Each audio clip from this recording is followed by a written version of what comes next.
Hello everyone, welcome back to my YouTube channel. आज का जो वीडियो होने वाला है बहुत ही इंटरेस्टिंग होने वाला है। आज हम ब्रेक डाउन करेंगे बेसिकली क्रेडिट रिस्क को, एक ऐसा कॉन्सेप्ट जो बैंकिंग, लेंडिंग, एनालिटिक्स और रिस्क मैनेजमेंट की दुनिया की फाउंडेशन है। और अगर आपको जॉब चाहिए बैंगलोर में, पुणे में, एनसीआर में, चेन्नई में, हैदराबाद में, क्रेडिट रिस्क के अंदर, तो ये जो वीडियो है, आज जो कॉन्सेप्ट डिस्कस होने वाले हैं, ये सारे कॉन्सेप्ट आपको आने ही चाहिए, क्योंकि इन्हीं कॉन्सेप्ट के बेसिस पे बेसिकली आपका इंटरव्यू कंडक्ट होता है। बेसिस यही है on at least a fresher level. अगर आप एक्सपीरियंस हो सकता है आपको ये कॉन्सेप्ट आते हो, so don't mind, this video is for the people जो कि बेसिकली बिगिनर हैं, वो अंडरस्टैंड करना चाहते हैं बेसिकली क्रेडिट रिस्क होता क्या है, क्या इसके कंपोनेंट होते हैं, रिस्क का मतलब क्या है। तो आज ये सारी चीज़ें डिकोड करेंगे। So without wasting any time let's start. So obviously सबसे पहली चीज़ हमें जो समझनी है वो यही है कि व्हाट इज क्रेडिट रिस्क। सो जब हम बात करते हैं क्रेडिट रिस्क की, अगर हम इसको ब्रेक डाउन करें, यहां पे दो वर्ड्स में हम इसको ब्रेक डाउन कर सकते हैं। One is credit, second is risk. तो बेसिकली अगर मैं आपको सिंप्लीफाइड लैंग्वेज में समझाऊं, क्रेडिट रिस्क वो रिस्क होता है जिसमें बोरोवर अपनी लोन की जो ऑब्लिगेशन है उसको टाइम पे फुलफिल नहीं कर पाता, तो इसको कहते हैं क्रेडिट रिस्क। या फिर इसको दूसरे शब्दों में आप ऐसे कहोगे कि जो लोन अमाउंट है वो पूरा रीपे नहीं कर पा रहा कोई भी कस्टमर बैंक में, तो उसको कहते हैं क्रेडिट रिस्क। सिंपल हिंदी में अगर इसको बोलेंगे, पैसे को ना लौटाने का रिस्क जो बैंक के लिए खड़ा होता है किसी भी कस्टमर के थ्रू, उसको कहते हैं क्रेडिट रिस्क। इसका एक सिंपल जो एग्जांपल है, अगर किसी कस्टमर ने लेट्स से 10 लाख का पर्सनल लोन ले लिया, अब वो मंथली ईएमआई पे कर रहा है किसी भी रीजन से, फॉर एग्जांपल कि उसकी जॉब चली गई रिसेशन की वजह से, या फिर उसकी फैमिली में कुछ इशू हो गया, now he is not working any more, okay. तो उस केस में क्या होता है, बैंक को वो जो पोटेंशियल है वो रिस्क का, वो हमेशा पहले से एग्जामिन करना होता है, ओके। तो कि हमारा जो कस्टमर है जिसने लोन लिया हुआ है, ये लोन रीपे नहीं कर पाएगा, तो इसी एग्जामिनेशन को हम कहते हैं credit risk. I hope this make sense. बहुत ही इजी है, सिंपल लैंग्वेज में मैंने आपको बता दिया जो मेरी अंडरस्टैंडिंग कहती है, and this is the best definition you can give. Now एक और इंपॉर्टेंट क्वेश्चन हमेशा आता है, जो कि है तीन मेजर टाइप के क्रेडिट रिस्क क्या होते हैं। सो फर्स्ट हमारा था what is credit risk, number 2 3 main type of credit risk. Credit risk के जो तीन मेन टाइप हैं वो बेसिकली क्या हैं, तो इसमें जो सबसे पहले आता है उसको कहते हैं default risk. This is type number 1। जब हमारा कोई कस्टमर डिफॉल्ट कर देता है तो उस रिस्क को जो होने वाला है उसको कहते हैं डिफॉल्ट रिस्क। जो नंबर 2 है वो है एक्सपोजर रिस्क। ये क्या होते हैं अभी मैं आपको डिटेल में वो समझाऊंगा, पहले मेरे को आपको तीनों टाइप बताने हैं। सो दूसरा हो गया एक्सपोजर रिस्क, एंड तीसरा जो हमारा होता है वो होता है रिकवरी रिस्क। रिकवरी रिस्क, या फिर इसको दूसरी लैंग्वेज में एलजीडी भी कहते हैं। एलजीडी की यहां पे फुल फॉर्म होती है लोन गिवन डिफॉल्ट। अब ये इंडिविजुअली क्या क्या होते हैं ये आप समझिए। देखिए, सबसे पहले जब हम बात करते हैं डिफॉल्ट रिस्क की, सो डिफॉल्ट रिस्क का मतलब है कि जो बोरोवर है ईएमआई मिस कर रहा है, बेसिकली वो ईएमआई मिस कर रहा है या रीपेमेंट उसने स्टॉप कर दी है लोन की, तो उसको कहते हैं डिफॉल्ट होने का रिस्क, ओके। ये डायरेक्टली बोरोवर की विलिंगनेस और उसकी एबिलिटी टू पे के डिपेंडेंट होता है। तो जो डिफॉल्ट करने का रिस्क होता है, इसको आप हमेशा 0 या फिर 1 की फॉर्म में निकालते हो, बिकॉज ये एक प्रोबेबिलिटी है। डिफॉल्ट क्या है, इट्स अ प्रोबेबिलिटी। हम हमेशा यहां पे प्रोबेबिलिटी की कैलकुलेशन करते हैं, तो प्रोबेबिलिटी 0 से 1 के बीच होती है। अब यहां पे इसको आप बाइनरी में भी मान सकते हो। 0 का मतलब है कि जो कस्टमर है वो नॉन डिफॉल्ट है, और 1 का मतलब है कि कस्टमर डिफॉल्ट है। तो फॉर एग्जाम्पल हमारी एक टेबल होती है जिसके अंदर हमारे सारे कस्टमर का डेटा होता है, तो वहां पे हम एक कॉलम बनाते हैं जिसको हम कहते हैं डिफॉल्ट फ्लैग, एंड उस डिफॉल्ट फ्लैग के अंदर आप 0 या 1 की कैलकुलेशंस पुट कर देते हो। सो दैट्स हाउ ये जो आपका डिफॉल्ट रिस्क का पूरा कॉन्सेप्ट है ये यहां पे काम करता है इस इकोसिस्टम के अंदर, ओके।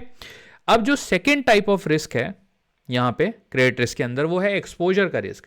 सो एक्सपोजर रिस्क बेसिकली होता है क्या, जैसे कि नाम है एक्सपोजर, तो ये रिस्क वो रिस्क होता है जिसमें बोरोवर का जो आउटस्टैंडिंग अमाउंट है वो डिफॉल्ट से पहले बढ़ जाता है। बेसिकली एक्सपोजर उसका बढ़ रहा है। बढ़ कैसे रहा है?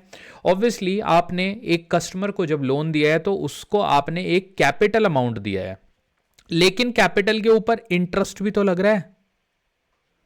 सो ये इंक्रीज हो रहा है टाइम टू टाइम। जब वो पे करना स्टॉप कर देगा तो आपका इंटरेस्ट के ऊपर इंटरेस्ट लगेगा, फिर उसके ऊपर और इंटरेस्ट लगेगा, तो ऐसे तो ये इनफाइनाइट अमाउंट हो जाएगा। ओके, तो बेसिकली एक्सपोजर रिस्क वो रिस्क होता है जिसमें बोरोवर का जो आउटस्टैंडिंग, जैसे कि मैंने बताया आउटस्टैंडिंग अमाउंट है, वो बढ़ता चला जाता है और बैंक का जो पोटेंशियल लॉस है वो बहुत ज्यादा इंक्रीज होने लगता है। फॉर एग्जांपल अगर आप इसको समझो तो क्रेडिट कार्ड का बैलेंस लेट्स से आपका 10,000 था, जो कि बढ़कर लेट्स से आपका 15,000 हो गया है, बिकॉज आपके इंटरेस्ट पे इंटरेस्ट लगे जा रहा है। तो this is the second type, ये है एक्सपोजर एट रिस्क। ओके, ये आई थिंक क्लियर हो गया होगा। अब बात करते हैं थर्ड टाइप ऑफ रिस्क के अंदर। देखिए, अगर बोरोवर आपका रिकवरी रिस्क में आपको आइडेंटिफाई करना है कि ये जो मेरा बोरोवर है ये रिकवरी रिस्क वाला सेगमेंट है क्रेडिटर्स के अंदर, तो ये कैसे आप आइडेंटिफाई करोगे? अगर बोरोवर डिफॉल्ट कर देता है, डिफॉल्ट कर दिया उसने, अब डिफॉल्ट क्या होता है? डिफॉल्ट की डेफिनेशन होती है लेट्स से 90 डेज हो चुके हैं और वो अपनी ईएमआई पे कर ही नहीं रहा है, तो बैंक कितना अमाउंट एक्चुअली रिकवर कर पाएगा और कितना लॉस होगा, इसमें हम रिकवरी रिस्क या फिर एलजीडी कैलकुलेट करते हैं बेसिकली। क्योंकि टोटल जब कस्टमर ने डिफॉल्ट किया उससे हमारा खाली प्रिंसिपल का लॉस ही नहीं हुआ है, हमारा यहां पे इंटरेस्ट भी जाने वाला है, तो उसको हम कहते हैं यहां पे रिकवरी रिस्क। इसका एक एग्जांपल सिंपल है, आपने कार का लोन ले रखा है, जब आप लेट्स से डिफॉल्ट कर देते हो तो कार को बेसिकली रिकवरी एजेंट आते हैं, आपके घर से उठाते हैं और आपकी कार को सेल करने का उनके पास हक होता है। बैंक बेसिकली प्राइमरी ओनर होता है आपकी कार का। So this is one of the example of recovery risk. I hope इतना क्लियर हो गया होगा आपको। हमने क्रेडिट रिस्क क्या है ये समझ लिया, उसके बाद बेसिकली क्रेडिट रिस्क के अंदर तीन मेन टाइप क्या है वो हमने समझ लिया। ओके, अब बात करेंगे दो मेन कैटेगरी की बैंकिंग रिस्क के अंदर, नॉट ओनली क्रेडिट रिस्क, जो बैंकिंग है इंडिया के अंदर उसके अंदर जो दो मेन कैटेगरी हैं। सो यहां पे दो मेन कैटेगरी आती हैं। देखिए, कैटेगरी ऑफ बैंकिंग रिस्क, अगर मैं इसको ब्रेक डाउन करूंगा तो ये दो टाइप में ब्रेक डाउन होगा। एक होता है हमारा नॉन फाइनेंशियल रिस्क, एक होता है financial risk. So obviously credit risk क्या है, वो फाइनेंशियल रिस्क का पार्ट है। Financial risk and non financial risk. अब क्वेश्चन उठता है कि इन दोनों में डिफरेंस क्या होता है, आपको पता होना चाहिए, बहुत इंपॉर्टेंट है। वो ये है, फाइनेंशियल रिस्क इस कैटेगरी में सारे जो आपके क्वांटिफाइबल रिस्क आ जाते हैं, जैसे कि आपका क्रेडिट रिस्क है, तो क्रेडिट रिस्क इसी का पार्ट है। ओके, क्रेडिट रिस्क को मैं शॉर्ट में सीआर लिख देता हूं। या फिर मार्केट रिस्क। मार्केट रिस्क क्या होता है? देखिए, जब मार्केट में फ्लक्चुएशन की वजह से आपके जो अमाउंट है बैंक के उस पर रिस्क आता है, उसको मार्केट रिस्क कहते हैं। थर्ड होता है आपका एलआर, जिसको कहते हैं, एलआर को कहते हैं लिक्विडिटी रिस्क, मतलब कि बैंक में पैसे की कमी आ गई तो उसको कहते हैं लिक्विडिटी। या फिर इंटरेस्ट रेट रिस्क, तो यहां पे आपके इंटरेस्ट रेट सडनली गिर जाते हैं। तो ये जो आपके सारे टाइप हैं बेसिकली, जो मैंने अभी आपको समझाया क्रेडिट रिस्क भी, ये दो मेन कैटेगरी में से फर्स्ट कैटेगरी में आते हैं, जो कि है आपकी फाइनेंशियल रिस्क की कैटेगरी। आई होप इतना क्लियर है। अब बात करते हैं नॉन फाइनेंशियल रिस्क, जो हमारा ये वाला रिस्क है। ओके, इसमें वो रिस्क आते हैं जो ऑपरेशनल फेलियर या फिर कंप्लायंस इश्यू या साइबर अटैक की वजह से होते हैं। तो हम सिंपली यहां पे मेंशन कर सकते हैं ऑपरेशनल रीजंस की वजह से जो हमें लॉस होता है। So number one is operational risk. Bank में कोई प्रोसेस फेलियर हो गया, कोई सिस्टम फट गया या डेटाबेस में इशू हो गया, बहुत सारी चीज़ें होती हैं, तो इसकी वजह से जो रिस्क होता है उसको नॉन फाइनेंशियल रिस्क कहते हैं, क्योंकि इसमें डायरेक्टली पैसा इन्वॉल्व नहीं है। ओके, देन होता है कंप्लायंस, जैसे कि किसी बैंक को गवर्न करने के लिए उस कंट्री की जो गवर्निंग बॉडी है, फॉर एग्जांपल इंडिया में आरबीआई है, उसके रूल्स को फॉलो करना होता है, लेकिन उन्होंने कोई कंप्लायंस मिस कर दिया। So this is again this can harm the bank, तो इसलिए इसको कहते हैं कंप्लायंस रिस्क। उसके बाद होता है साइबर अटैक, कि बैंक का किसी ने सर्वर हैक किया एंड अमाउंट ट्रांजैक्शंस कर दिए। तो ये आपको पता होना चाहिए कि जो मेन कैटेगरी है रिस्क की वो फाइनेंशियल, नॉन फाइनेंशियल होते हैं। फाइनेंशियल के अंदर क्रेडिट रिस्क आता है, जो कि हम डिस्कस कर रहे थे इससे पहले। ओके, अब ये हमारा क्लियर हो गया, दो मेन टाइप ऑफ रिस्क। अब एक और क्वेश्चन आता है जो कि बहुत ही फ्रीक्वेंटली आप लोग मुझसे पूछते हो, वो है कि टू टाइप ऑफ क्रेडिट क्या होते हैं। टाइप ऑफ क्रेडिट, जो क्रेडिट होता है मेनली क्रेडिट दो टाइप का होता है, वो दोनों क्या है। पहला होता है secure credit, number 1 secure credit, and second होता है आपका अनसिक्योर क्रेडिट।